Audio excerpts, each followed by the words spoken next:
This is a charming and fun story. I can definitely make it more engaging and dynamic. I'll focus on stronger verbs, more vivid descriptions, and playing up the humor and the pet's personalities. Here's an enhanced version of The Secret Pet Club. The Secret Pet Club, Part 1. In a quiet, sunny suburban neighborhood, everything seemed utterly ordinary. Lawns were impeccably trimmed. Cars gleamed, freshly washed. Children zipped down sidewalks on their bikes, their laughter echoing in the afternoon air. But beneath this perfectly peaceful facade, there was a thrilling secret no human ever suspected. Every single night, as soon as their unwitting owners drifted off to sleep, the neighborhood's pets sprang into action, gathering for an exclusive, clandestine assembly. They called themselves the Pet Club. The Midnight Assembly. The nightly rendezvous point was none other than Mrs. Miller's expansive backyard. It was here that her majestic golden retriever, Max, reigned supreme as the club president. With a dignified leap, Max would hoist himself onto an old, overturned flower pot. He'd puff out his chest, and in his deepest, most booming doggy voice, or as close as a dog could get, he'd declare, "Fellow pets! The meeting is officially in session." Arranged around him, a motley crew of neighborhood animals settled in. Whiskers, the sassy black cat, whose sharp remarks invariably cut through the calm.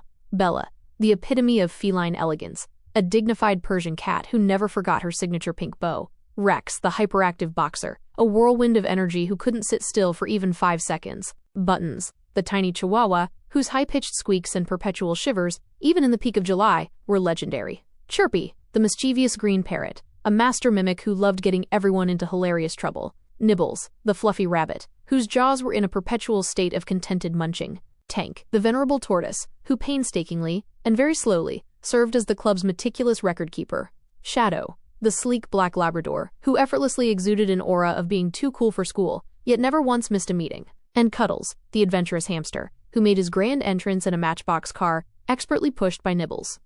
The agenda.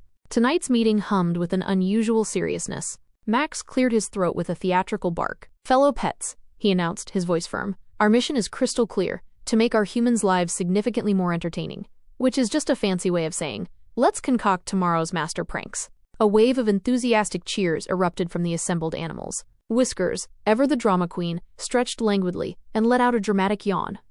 "Finally.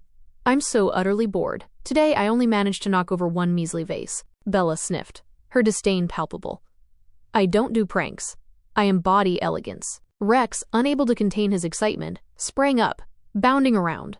"Can we dig holes? Lots and lots of holes. I adore holes." Max raised a paw, a clear signal for calm. "Order, order. One at a time, please." Chirpy, quick as a flash, perfectly mimicked him. "Order, order. One at a time." Buttons whimpered, a tiny tremor running through his small frame. "I'm cold." Nibbles, ever the kind soul, nudged a piece of crisp lettuce towards him, offering it as a makeshift blanket. Planning the mischief, Tank, with agonizing slowness, unrolled his notepad, an ancient crinkled gum wrapper. In his low, sleepy voice, he began, "Today's agenda items." He paused, his eyelids drooping, and promptly drifted off for a silent 2-second snore. Shadow, exasperated, nudged him with a paw. "Move it along, old man." Tank blinked, slowly rejoining the waking world. "Ah, yes. Item 1, the great food heist." All ears immediately perked up, and tails began to thump with anticipation. Max nodded, his eyes gleaming. "We know the humans are firing up the barbecue tomorrow. We need an infallible plan to liberate the meat." Rex's tail started wagging with such force that he completely lost his balance and toppled over. "Meat, meat, meat," he barked excitedly from the floor. Bella rolled her eyes with an audible sigh.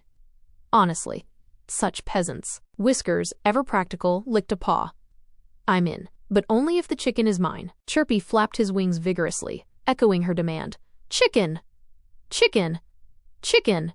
The map. Max, using his paw, meticulously drew a plan in the dirt. Step 1. Distract the humans. Step 2. Open the grill lid. Step 3. Retrieve sausages and chicken. Step 4. Divide loot equally, with the notable exception of Tank, who, to everyone's confusion, insisted on only eating lettuce. Bella snorted delicately. "I don't open things. I am the distraction. I shall simply roll over and allow them to admire my exquisite beauty." Buttons squeaked, puffing out his tiny chest. "I'll bark my little head off. They'll never see it coming." Shadow raised an elegant eyebrow. "I'll handle the stakes." Rex, a puddle of drool forming at his mouth, volunteered enthusiastically. "I'll dig under the fence if we need an escape route." Tank nodded slowly, his eyes already halfway closed. Noted. Escape. Route. He trailed off, falling asleep mid-word. Chirpy cackled gleefully. Escape route. Escape route. Dry run. They decided a practice run was essential. Rex and Buttons were assigned distraction duty. Rex, true to form, ran in frantic circles until he spectacularly crashed headfirst into a tree. Buttons, meanwhile, let out a series of ear-splitting, high-pitched barks that forced Max to cover his sensitive ears. Whiskers, demonstrating surprising agility, snuck over to the grill and, with a dramatic flourish, expertly knocked the lid off. Shadow, ever the professional, dragged an old shoe out from under a bush, treating it as his loot practice. Chirpy shrieked, his voice piercing the night. Mission complete! Everyone was contributing, that is, except Bella, who steadfastly refused to lift a paw. She simply lay there, meticulously licking her fur. I shall be beautiful, she stated regally. That is my singular job. The minutes, Tank, with his characteristic molasses slow pace, painstakingly recorded the evening's events. Rex fell over. Buttons shrieked. Whiskers successful. Shadow retrieved shoe. Bella unhelpful. Mission incomplete. He solemnly presented the minutes to Max. Max sighed, shaking his head. We'll just have to do better tomorrow. The human's point of view. Meanwhile, blissfully unaware, the humans went about their ordinary lives. Mrs. Miller chuckled to her husband. It's so cute how Max snores so loudly at night. At the Smiths' house, Whiskers sat innocently on the windowsill, feigning deep slumber. At the Johnsons', Rex twitched in his sleep, dreaming of mountains of steaks. And in Bella's incredibly fancy house, she was gently tucked into her plush velvet cat bed. But in the quiet corners of their cunning pet minds, they were all silently repeating the crucial steps of the plan. Distract, steal, feast. The council ends. Max stood tall, his leadership unquestioned. Meeting adjourned, he declared, his voice firm. Everyone be back here tomorrow night for the final strategy session. Chirpy, the perfect echo, immediately mimicked him.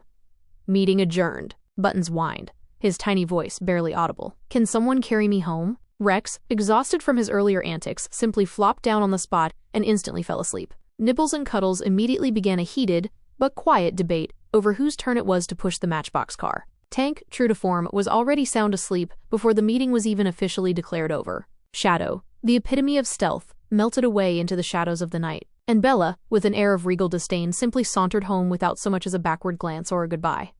I hope you find this version more engaging. I focused on vivid verbs, using stronger verbs to make actions more dynamic, e.g. zipped, sprang into action, reigned supreme, hoist himself. Sensory details, adding more elements that appeal to the senses, e.g. gleamed, laughter echoing, sweet aroma, ear-splitting, high-pitched barks. Show, don't tell. Instead of just saying a character was sassy or hyper, I tried to show it through their actions and dialogue, playing up humor, exaggerating the pets' personalities and their funny quirks, e.g. Rex falling over, Buttons' constant shivering, Bella's disdain. Pacing, varying sentence length to keep the reader engaged, enhancing the sensory details, punching up the character quirks, and injecting more dynamic language. Here's an enhanced version of The Great Barbecue Heist. Part 2. The Great Barbecue Heist. It was an absolutely perfect day, the kind where the sun blazed down, birds chirped sweet melodies, and the humans of the neighborhood remained blissfully oblivious to the impending chaos. In backyards all over, the air hung thick with the irresistible aroma of sizzling barbecue. Grills smoked invitingly, while humans laughed, their lemonade glasses clinking in carefree celebration. And in the shadows, the secret pet club was primed and ready. 7:25 p.m., 5 minutes before launch. Behind the vibrant lilac bush in Mrs. Miller's yard, Max stood like a seasoned commander. He sported a pair of oversized sunglasses, definitely pilfered from the porch table, and whispered conspiratorially into a makeshift walkie-talkie, fashioned from a toilet paper roll. Operation Grillzilla, he barked softly, a low growl of anticipation in his voice. Is a go. The distraction team mobilizes. First, the cute distraction squad sprang into action. Bella, the Persian cat, launched herself onto the deck with the grace of a prima ballerina. She dramatically swished her tail, then struck a flawless pose beside a pot of vibrant petunias. Oh my goodness. Mrs. Miller's sister gasped, instantly captivated. Just look at this glamorous little lady. Bella, a true professional, slowly rolled over, unleashing a soft, ethereal meow that sounded like it belonged in a high-end shampoo commercial. The humans, as if on cue, swarmed. Phones appeared as if by magic, and selfies commenced. One teenager, mesmerized, declared, "Hold up, I'm putting her on TikTok right now." Bella, barely moving a whisker, whispered under her breath, a smug curl to her lip. You fools.